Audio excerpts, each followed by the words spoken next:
Okay, welcome and thanks for joining Jutel and 2W.com webinar for radio production and distribution in the cloud. And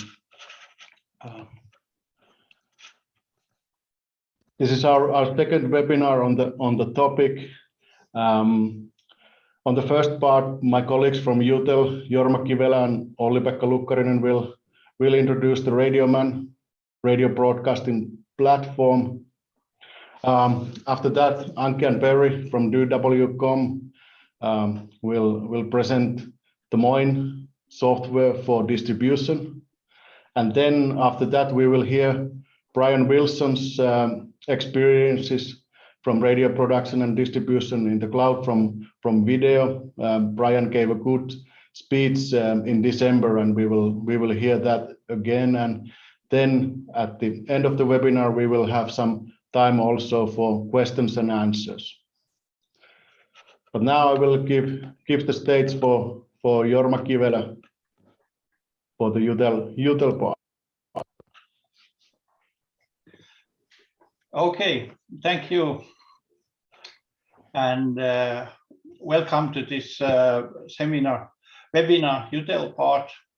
I am Jorma Kivelä. I am CTO of Jutel RadioMan, and my colleague joining me here is Olli-Pekka Lukkarinen, COO of Jutel.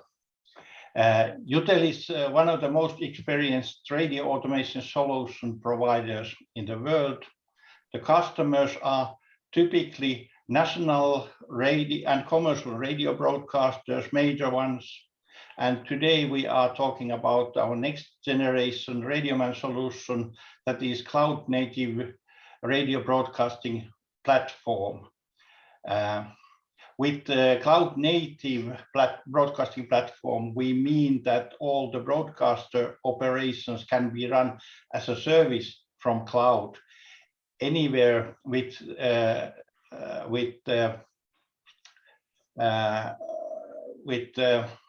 just a browser user interface. The system supports also networked radio stations with multiple channels, and the services include planning, media management, production, layout, mixing, voice tracking, archiving, and distribution functions like distribution control, streaming services, legal loggings, etc. With the cloud-based platforms, we can start out-of-the-box thinking concerning the broadcast business. So we have lots of new opportunities. And before we are going more deeply into the functions, my colleague Olli-Pekka is going to show a short demo on some of the features in the cloud service. Olli-Pekka, please. Thank you, Jorma. Let me share my screen. So let me start from the on-air user interface. So I'm using Google Chrome. Microsoft Edge is also supported both on Windows and Mac OS. We have also used Android and iPad tablets for controlling or running on air. But I'm using Windows in this. And on the left side, we do have a running order. And just below the running order, there is a card wall, single buttons and hotkeys. And on the right side, we usually, when we are doing a running order, we can look at media info for each song or audios. So this is the basic layout of the on-air. Going more deeply to playlist, we have an on-air situation where we are reporting, and we have also available time, which is counting. Our program is, well, in Finland now it's 8:03 in the morning. Our program is about to start 8:05 and it's until 9. Available time shows that we have 1 minute available time until the program ends. We have ability to change start type of the items. Green arrow means it will start automatically. The next symbol below it means there is a crossfade. if we look at fading tool, we can see that these two songs, we have done a crossfade here. We can modify it even when we are at the on-air situation. And we can save the crossfade. Control buttons are below the running order. Once we press go, we will start play the first song. I'm not sure if you can hear that on the line, but I believe you can. Yes. It is because I'm connected. I'm controlling the media node, which is in a cloud from our office right now. But I can connect to the cloud. And when I connect, the audio will be transferred to me using the WebRTC. There are virtual faders. The first one is talk, which is my own microphone. Then there is a playout where I can control my playout level. On the right side, there is the PGM metering of my playout level. Card walls, at the left side, there is a card wall 1, and on the right side, card wall player 2. I can play audios from here. This will go to the specific faders as well.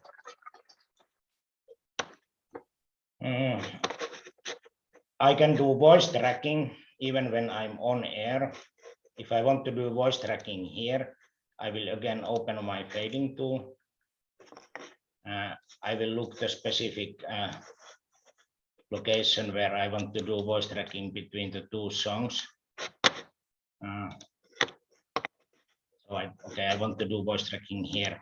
I will play out first. I will start my recording here, and this will record my audio track now between the first and the second song. And when I'm done,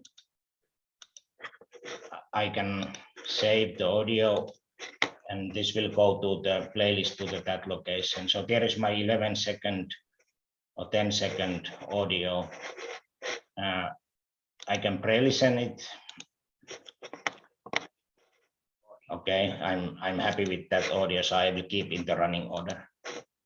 I can also delete it if I don't like it. Search. This is connected to our database. Our database is using it's on the IBM DB2, or we can also use PostgreSQL. The latest arrivals view will show you what are the latest saves in the database. You can sort by audio, or if you want to show what songs have been saved lately or what adverts. So this is easy tool to show what has been lately saved. You can also, what songs we have in the database. For example, Red Hot Chili Peppers. Okay, we have these songs. When we are on air, there can be several persons on the different locations. So when I have now my microphone, so I'm now contributing to the program. I might have my colleague in a different location, and that can join to the program. You possibly see on the right side, there came a fader, and under the fader, there is a Sami, who is my colleague. How are you doing, Sami? Good morning, Olli-Pekka. I'm doing fine. Thank you, Sami. It's a bit cold outside. Yeah, and it is raining snow here, minus 13 degrees of Celsius, but you are doing well, aren't you? Yeah, thank you. Okay, thank you. Bye. Bye. So there can be several persons joining from different locations. We could have a talk program, or we could have a news reporter outside, and we can do a program together. And another thing is that when we are playing a song in a playlist, and if you want to talk on top of the song, you can have an auto ducking. You possibly see the fader goes down when I click talk. So you can set the auto ducking if you want to have a talk on top of the song. Then on the right side, we have a source selection. We can have a number of outside sources. Those can be at RTP streams or SRT streams, which will come from we have predefined that, for example, TV news, when we want to take the TV news to the program, we connect TV news and immediately this will come to the program and it will again goes to the BGM output. We can also use predefined RTP streams on a running order as a scheduled event. We can have a time start, for example, exactly every hour we get RTP stream from some specific location. For example, we have a news from another studio which this program can use. Or we can have a main national program and some local programs who will share content at the specific times. Okay, so this is the basic view of the on-air. There is a lot more, but we can go to this later on. And this is the planning user interface, where we have the basic view is that on the left side, we have again our database. And right now on the right side, I do have my daily planning. This is actually the program which we were running just a while ago. And this is in a list mode. We can look the daily programs or week view. There are different views in the daily planning. Playlist design. We can go more detail designing our playlist. Voice tracking is also available here in a similar way what we did in on-air. So I can do voice tracking here between the audios. Done. And we can prepare our cardboard sheets here for the on-air. We can do sheet settings, coloring, how many number for every sheet you have cardboard and so on. We have reporting tools available. And of course, the administrator to create user, do the profile rights for the users. We do have an audit log, playout history, and so on. All important information. I believe this was the walkthrough of our user interface, and thank you, and back to Jorma Kivelä now. Thank you, Olli-Pekka. Now let's go more deeply into the actual broadcasting platform. The platform itself, it can be in the cloud, or it can be also as on-premises or on virtual server environment, or a combination of these. The demo system Olli-Pekka was showing is situated in AWS cloud currently in Sweden, and we are running it here in Finland. The platform can support multiple radio channels, and the radio channels may be nested as a network with localized advertisements, program blocks, and so on, so that, for instance, you can have a national main feed and then localized regional programs running part of the time. And as a cloud-based system, you can have fixed or temporary studios anywhere with just the browser interfaces. Some studios may have large broadcast complexes with internal IP media networks, and the simplest form is just a tablet with a headset. And the internal structure of the system consists of different parts here. There is first the RadioMan backend. The backend has a extensive data model. It contains media asset data, music data, long-term plans, daily plans, programs, lists, publishing data, recording info, distribution info, publishing info, user rights management, that kind of stuff. Also the RadioMan file storage is audio files, music files, other files.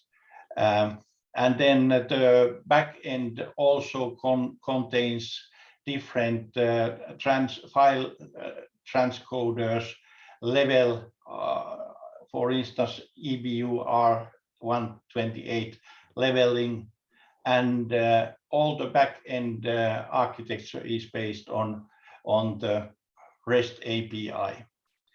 The interfaces here, there's lots of APIs available. There are media transfer interfaces. Naturally, there's traffic interface for advertisement, music interfaces, so that we can use either our own music selection, or we can use external third-party music selection like G Selector or Music Master. And then there's publishing interfaces, so that we can get the now playing information out. We can publish to web, we can publish to CDN site and get the reports out and all of that. And that's pretty much about the main parts. Then we have a actual playout unit, which we call media node. The media node, it can be in the cloud, or it can be also physically in the studio, or in any virtual environment, and also as a physical box. And it is the part that implements the on-air activity. It's not just a player. It performs also streaming in and out with RTP, WebRTC, SRT. It can produce web stream, icecasts, and HLS, and so on. And with virtual audio cards, it can, if it's in studio, we can provide AES-67, Dante, Livewire, WeetNet, and within studio also analog and digital audio. And it can do transcoding, mixing and level controls, autoducks, play, record. It can also control external devices and services, and it utilizes internally active MQ messaging and WebSockets. And so we can also control the distribution and multiple media nodes, so that we can, for instance, nest them one after another, so that we can have the main channel and then the localized media nodes that get the feed from the media channel. And then if we want to have lots of distribution feeds outside, not just a couple, then we can use, for instance, the two-way MoIN for controlling the distribution streams in the system. And the streaming services we can have as a media node, or they can be run from the 2WCOM production. And then the archiving and legal locking are part of the functionality the media nodes. We can also have automatic rules for logging and those facilities. And one part of the functionality Olli-Pekka already showed is live functionality, where we can have live contribution from anywhere into the cloud and into the broadcast very easily. And just a picture of different studio installations. We can have large studios, small studios, everything connected to each other. So that's pretty much everything from now. And let's give more speech to our Barry in two-way com. Yes, Jorma, thank you very much. So I do my best to take over and share my screen and hope this functions. Now I have to, so I hope you see the first screen of my presentation. Sorry, Anke, not yet. Not yet? Nope. Strange. Now? Yeah, now it's good. Okay, perfect. So it was a double click. Sorry for that. Okay. Yeah, so thank you very much, Jorma, for introducing the Jutel RadioMan. Very interesting indeed, and we are still proud to be part of this great solution for radio distribution in the cloud. And I want to welcome our guests outside there too. Good afternoon when it's good afternoon for your time zone, and good morning for, well, the European part, for example. My name is Anke Schneider, and I just want to start a short demo and introduction of our MoIN multimedia over IP network software. Okay, so first of all, who is 2WCom? Well, we are directly neighboring to Denmark in the very north of Germany, and we are a broadcast technology-driven company. We have a very long time of experience, about 25 years, and we are not only manufacturer, but also a supplier and system integrator. So for any case, if you have a project to be deployed, we can also stand on your side as a system integrator.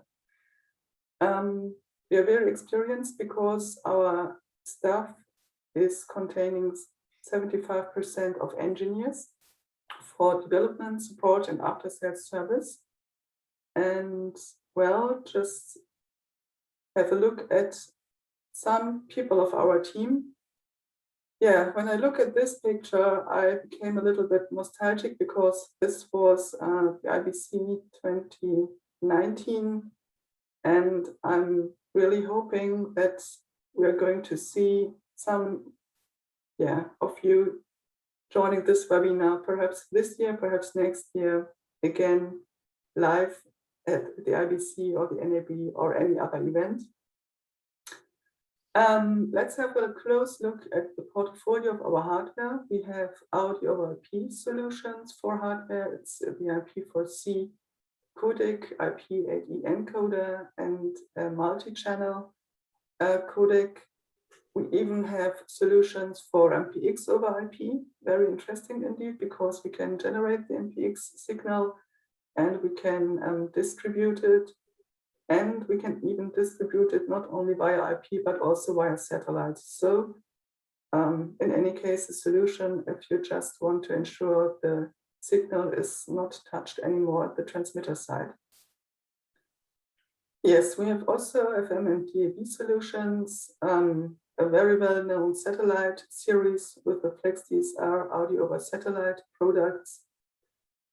We have DAB converters, switches, and we even support for the digital radio in the US, HD radio with our HD capture client. Well, let's have a look at the software portfolio. It's all about the MoIN software, Multimedia over IP network software. It is designed for studio to studio, for streaming applications and for distribution. And let us just have a close look at the whole picture, because this means that the MoIN can support up to 512 channels. And it is very designed for IP interoperability, because it supports all protocols and standards and audio qualities you need for studio, streaming, or distribution. It's even designed for flexibility and system design, because it runs on hardware servers in the VM or on the cloud. And well, yes, now it's even self-healing because of Kubernetes. I said it before, the whole picture means that the MoIN software connects just studio, distribution, and streaming. It can take all the studio streams, it can transcode it to just feed the CDN, or IP networks, or satellite distribution systems, or even to send the streams to the DAB multiplexer. And looking at what we are doing with the RadioMan, we have just this simple picture, and it's clearly displayed. The MoIN software just takes the streams from the RadioMan and transcode it for the needs outside. If it's just the transmitter side, the studio side, or even to affiliates. And I personally think this is enough for sales and marketing purpose. And I want to hand over now to my colleague, Barry Eskes, to go a little bit more in technical details. Thank you very much. Thank you very much, Anke. Okay, oops, one moment.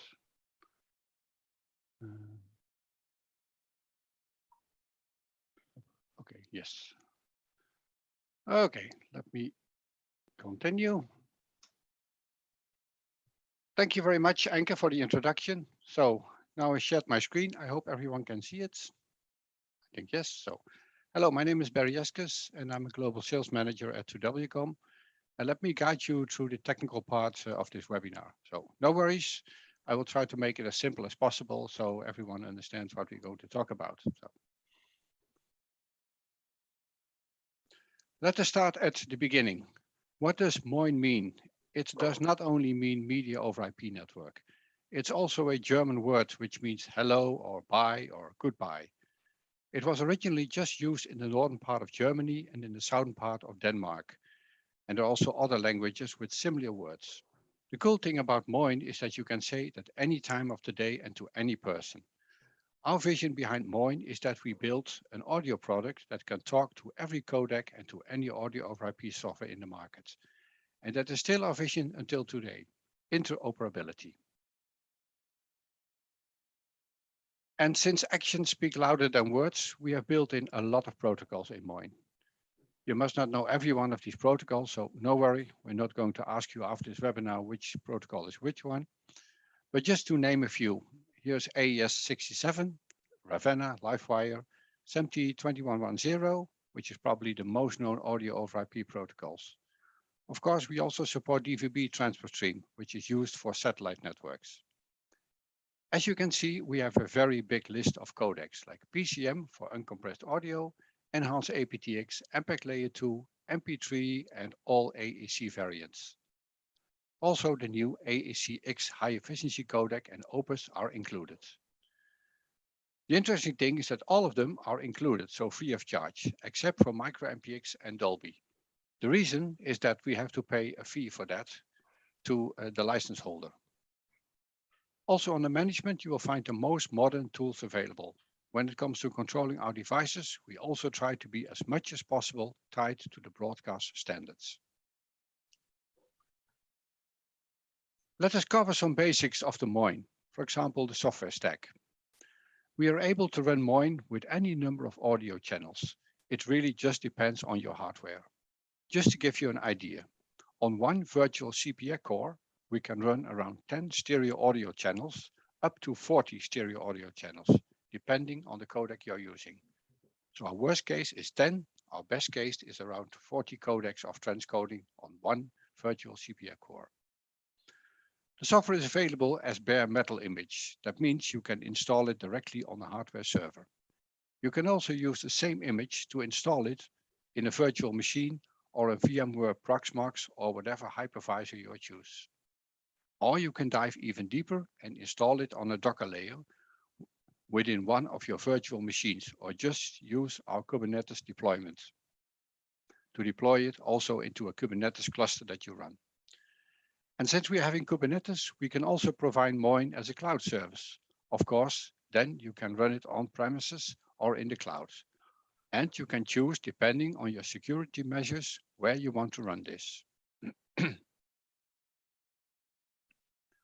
MoIN has several use cases. The main use cases are the ones Enke already has shown with MoIN, where MoIN for streaming, MoIN for distribution, and MoIN for studio. There are some corner cases, like contribution, where we can combine the signals from all the studios together. In the studio part, for example, transcoding, measuring, and monitoring. And in the streaming, IceCast, HLS streaming, which is, by the way, also done by the Jutel software. Today, we go to focus on the distribution part. With distribution, we mean distribution to your affiliates or real transmitter sites for FM and digital audio broadcasting, or even for the US customers amongst us, HD radio. As already described by Jutel, this use case is to provide a completely cloud-based radio playout. We receive a high-quality stream from Jutel. Our software is co-located in an AWS cloud to provide low latency and high quality. Our MoIN has the role of sending audio over IP streams to multiple devices at studios, transmitters, or affiliates. Let us focus on the error protection methods for distribution. The latest and greatest protocol are RIST and SRT. They are both reliable UDP mechanisms, and they are working in a way that they are continuously sending UDP packets from the encoder to the decoder. Only when a packet gets lost, the decoder is able to request a packet, and only the lost packet will be resent. That is also the reason why they are called re-request protocols.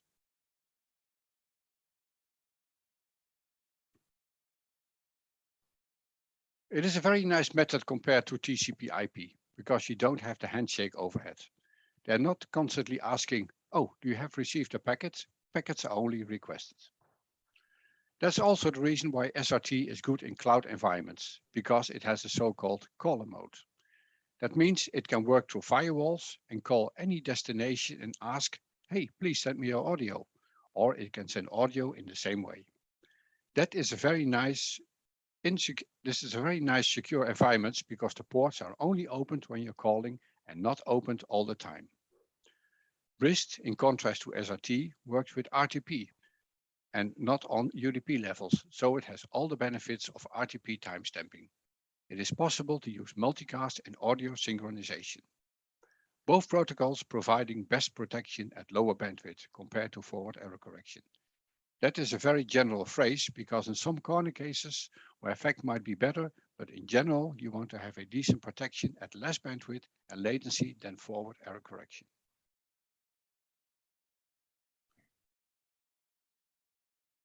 MoIN for distribution. This works very well with our hardware codecs, like the IP8E or the IPv4C. Of course, we are committed to interoperability, so it should work with any codec from any of our competitors. AES67 and EBU Tech 3326 are very good standards to secure interoperability. But in case you have a codec which won't work, just let us know, and our software engineers will make a fix to also get your codecs up and running together with MoIN. This slide shows one of the powerful features of MoIN. One codec can address several destinations by using different transport protocols. This example shows an MP3 audio encoder in the MoIN feeding the IP4C audio over IP codec, and at the same time feeds the same MP3 to a CDN via an IceCast in pool protocol. Using one codec for 2 different destinations saves you CPU load, and therefore saving you cost.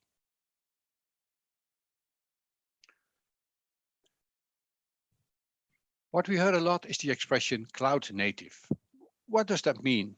And is our MoIN really cloud native? Since it is a big buzzword, we got a bit deeper into this topic and explain what we mean with cloud native. That means it's not working super integrated with AWS. If you go into bed with AWS or one of the other cloud providers, you get dependent on either one of these infrastructures. Kubernetes points MoIN in the right directions for real cloud-native software solutions. For example, we can use our auto-scaling in our cloud environment. That means that when we require CPU load, then a cluster can scale up and scale down when it's not needed anymore. This is a great feature when you're having on-demand codecs. That means less cost for cloud usage. Then we have automated DNS entries and certificates. It provides automated mechanisms to really run this stuff in the cloud with security in mind, namespaces and policies. Everything you need to run this in the cloud environment and protect that one customer interferes to the other customer as they're running next to each other. Kubernetes lets us run this in any cloud, such as Google Cloud, AWS, Azure, DigitalOcean. Almost all of them have a Kubernetes system. One more thing. When we're talking about software solutions, then we also need to talk a bit about security, because security is often a big concern when it comes to cloud environments. A couple of things we like to mention is that we're currently running a security hardening process for the project with Akiva, which is one of the service providers for BBC. They have a very tough requirements for security, and we are working hard to comply to their requirements. By now, we have automated vulnerability scans for each release, and before asking, nope, we are not vulnerable for Log4j. Our devices and software are not affected. We also have a services and firewalling concept. We support infrastructure concepts like ESD calling, which works fantastic through firewalls, and we are a member of the subgroup of the National Cybersecurity Centre in the UK. So we get first-hand information when we see big threats to infrastructures. So you can feel protected by 2WCOM technology. So that was a mouthful of technology. Now I would like to hand over the microphone to Brian Wilson from CBS News, who has worked with Jutel and 2W technology for some time. So Brian, over to you.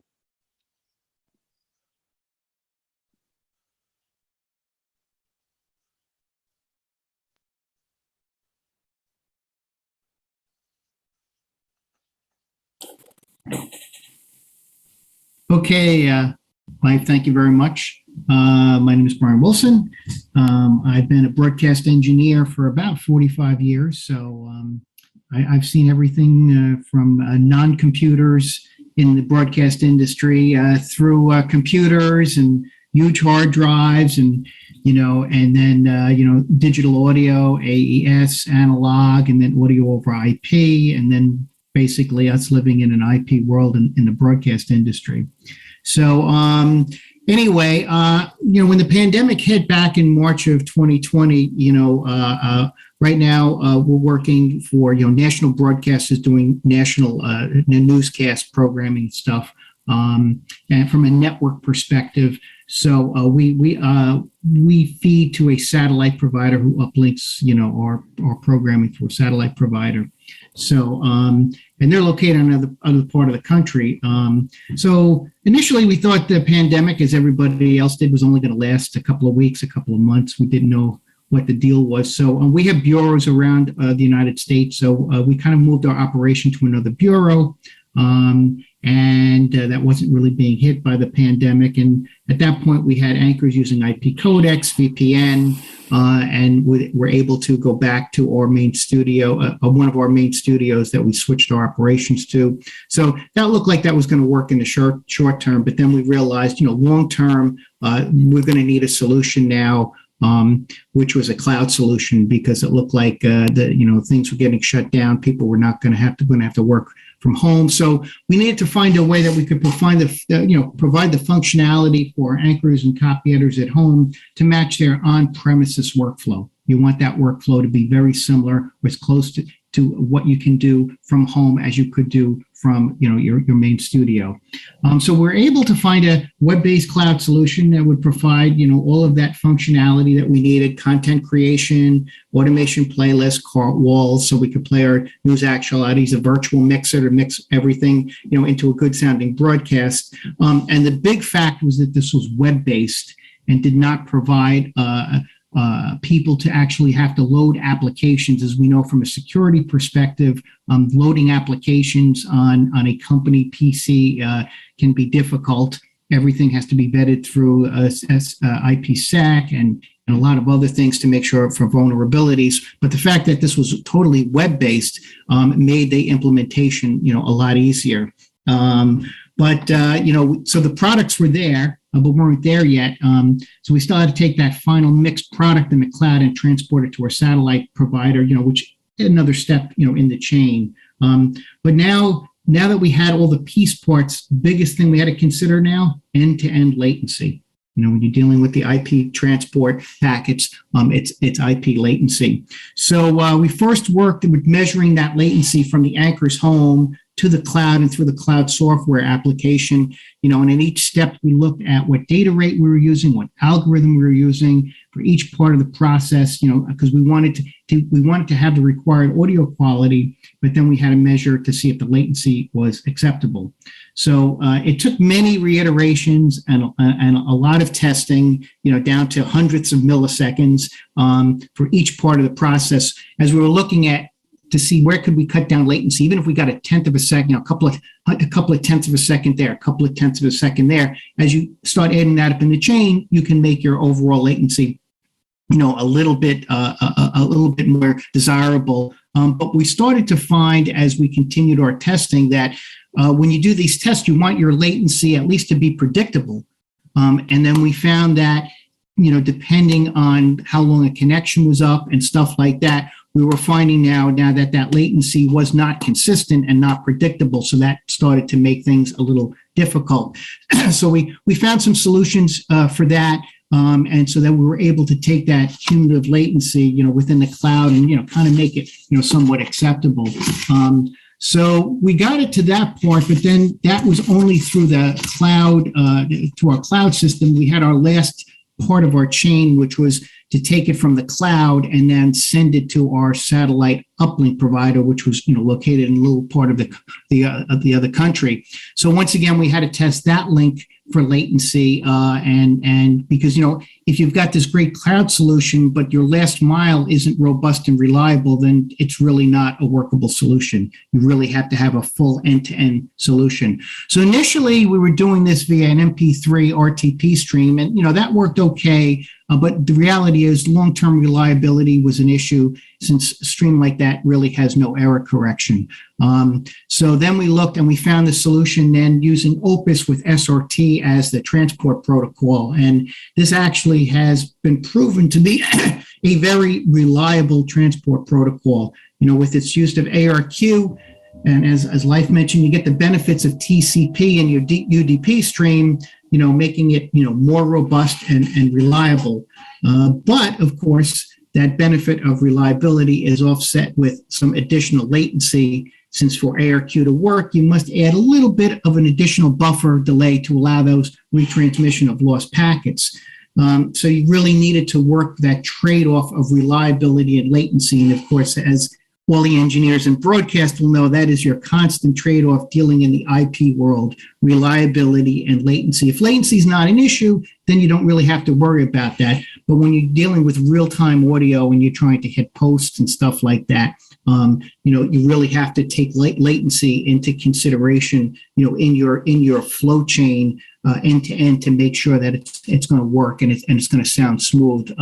So we continue to test and make fine tuning at that point until we finally got to what we would be considered, an acceptable latency. The good thing is, as it was mentioned before, is that, you can take these streams and do other things with it. And the idea is, like, can you take content and somehow use that content for other streams and make other new revenue streams with the similar content. So you've got a single piece of content, but now you've got multiple revenue streams. And that's the key here.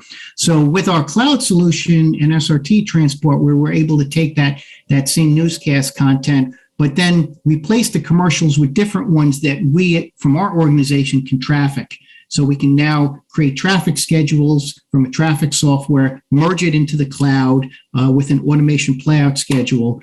So now we've taken that with another player, and now with the new Opus and SRT transport stream, we were able to bring that back into the cloud, mix it all up again, and now send out a new stream. So this allows us to leverage that same newscast content to add additional revenue to that stream.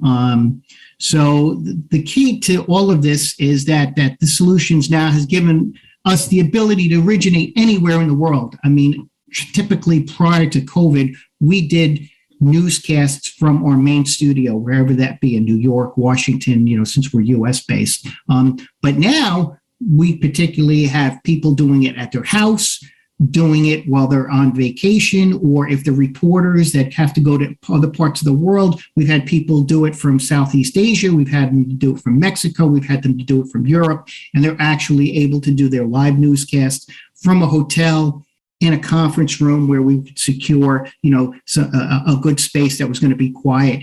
And with literally a PC and software, a PC, and just logging on via the web, being able to hopefully produce broadcasts with that broadcast quality and latency that is sounding good. So that's really the big thing here. You're no longer tied to what I call the old school way of originating your backhaul at your main studio or bureau or whatever to get your content to the satellite provider. The last thing about this is that this all sounds really, really great. You don't have to be at your main studio anymore. You can originate anywhere in the world, make it sound like you're at your own home studio. But the problem is your main studio has certain resources that your home studio doesn't have.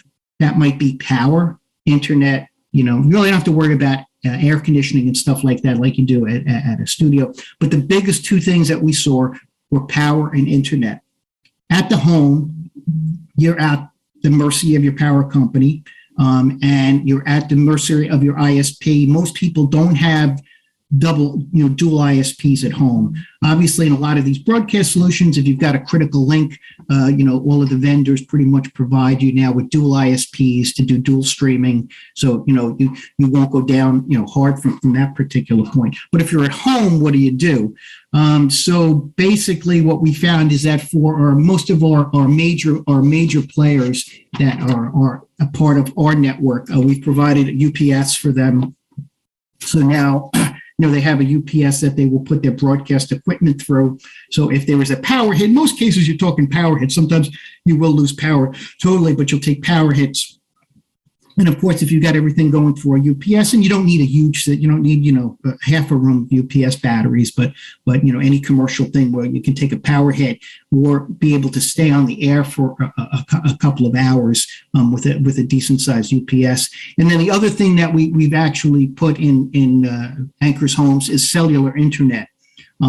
So this way, if your ISP goes down, some people do have two ISPs, but that's still not super 100% reliability. If a pole falls down and they're both coming through, your cable modem, even if you got a cable modem and a DSL or something, they're probably on the same pole getting close to your house if you live in a neighborhood. So that could take you down. So we have a cellular internet connectivity that they have at their house. So if they do lose internet, they can just switch over to cellular delivery. And, since we're talking about audio and not video generally, the bandwidth limits, are pretty small. So the cost factor isn't huge there. We don't use the cellular full time, we're only going to use the cellular. We keep it on so we know it's always working, and we can check it everybody's house to make sure everything's good. But we actually only use the data when we have to. So they can just switch to cellular. Once again, log onto the web, get onto their software, do their newscast, and be back in business. So it's really opened up the possibilities really now of anybody really broadcasting from anywhere, and not the traditional, everybody's got to be at a major city or wherever your business has to be located. So but it took a lot of I got to admit, it did take a bit of testing. A lot of these solutions do work really well, but you do have to fine tune them. The more you understand about how they work, the easier it is to kind of fine tune and try to find the little hooks to save, like I said, save 10 milliseconds there, save 50 milliseconds there, and save maybe 100 milliseconds there, depending on your algorithm, data rate, and stuff like that, so you can fine tune it to make it work for your broadcast. So now you can sound professional audio from somebody's house, and it to sound timed and sound really good, and once again sound reliable. So a lot of these solutions, that have come up in the last 2 or so years, have really improved the reliability and to really open up the new door for broadcasting. I mean, I can't see a lot of organizations going back to having 50 people, at a bureau anymore. I think it's definitely going to continue in a hybrid mode, where some stuff might be done in a studio that's super complex. Other stuff will be done, at other locations and stuff like that. I really think that is basically the future of broadcasting. And part of it will be cloud, some of it will be on premises. And the idea is that you have both, so you can leverage both of them, the on-premises stuff along with the cloud stuff. But if something happens, I mean, we've all been in disaster recovery scenarios over the last 20 plus years. This is basically disaster recovery. You can do stuff from your house now and not be in a main studio office. So that's pretty much the end of my presentation, and I'm really glad that the vendors have come up with really great solutions for us to continue to broadcast.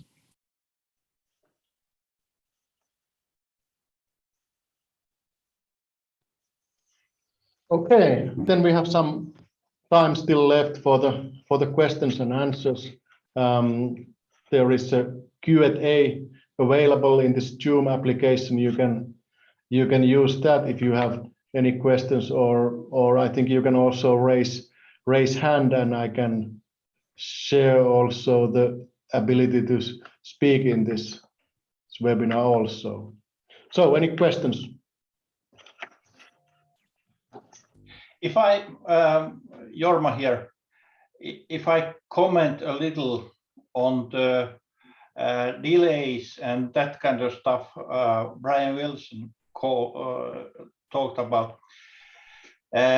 When we were testing with the WebRTC connectivity from over the common internet, what we found out is that naturally in the common internet, the delays are varying from time to time and also from different locations. And as we are controlling also the playout, not just the speech via the internet, what we ended up is that we actually embedded the control also inside the WebRTC stream, so that if the WebRTC takes a bit longer, the play button command comes synchronized with the speech, so that we can get really a fluent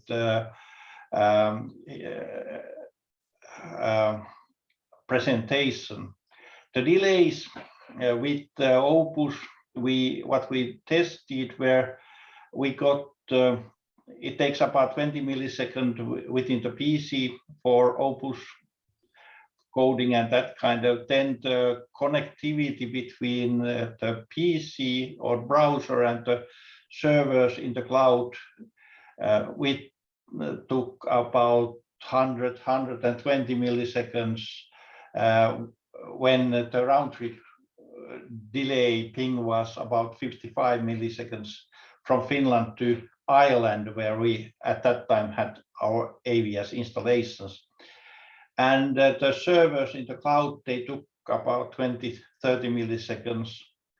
Then we tested so that we got actually WebRTC also back to the studios, so that the overall delay from the microphone to the listener's ear with two WebRTC trips between was about 330 milliseconds at that time. And from a play command it took about 160 milliseconds to the listener's ear with the WebRTC connectivity. With SRT, we can get much lower delays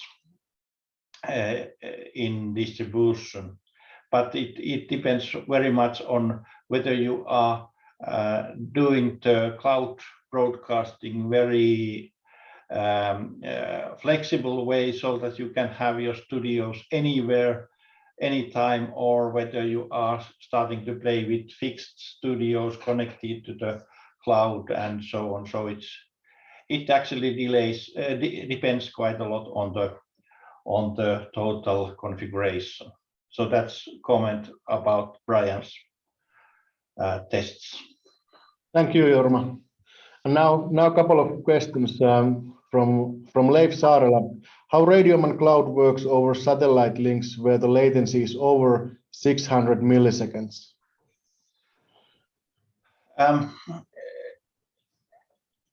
If I answer that, typically the satellite connectivity is on the distribution side, where the latency doesn't affect, because the listener doesn't know whether it's real time or 600 milliseconds back. If you are doing internet connectivity via satellite with 600 milliseconds, you can actually, I think you can manage the programming playout and so on, but you must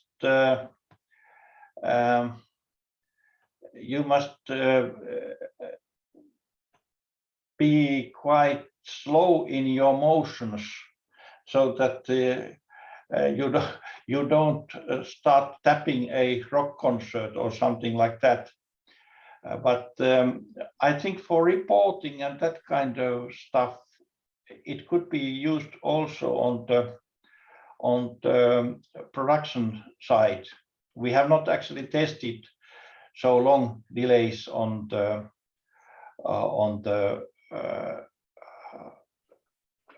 production, but in those cases, what I would recommend is that we could actually place the media node, one media node in the local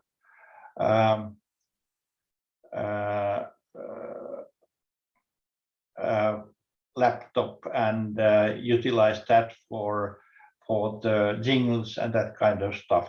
So there are ways. Okay, thank you. Another question from Artem Lutsky. What hardware tool need to have out of the studio side, for example, at home for streaming with cloud solution? You need a standard laptop with a browser and then some audio interface. The easiest audio interface is a USB headset with microphone and earphone pieces, or you can have a simple USB mixer, for instance, a Rode Procaster. Yes, Jorma, a couple of words also. I worked with Brian Wilson at 2020, so they used both Roadcaster and Focusrite Scarlett, and then of course laptop or Windows machine with the browser. That's enough. And we are using WebRTC to transfer our contribution. Thank you. Okay, are there any other comments or questions? We have just a little time remaining in this webinar. And if you have any further questions, please just send an email or contact Jutel or 2W.com. Yeah, we are happy to answer. Okay, I think we are closing to the end of the webinar. I thank all the panelists from Jutel, 2W.com. Thank you for waking up so early this morning, and all of our attendees. Thanks for your interest and looking forward to hearing if you have any questions by email or other way contacting me. Okay, thank you. Thank you very much, Marco. Thank you very much, gentlemen. Thank you. Have a good day. Thank you. Bye-bye. Have a good Have a day. good day. Bye-bye.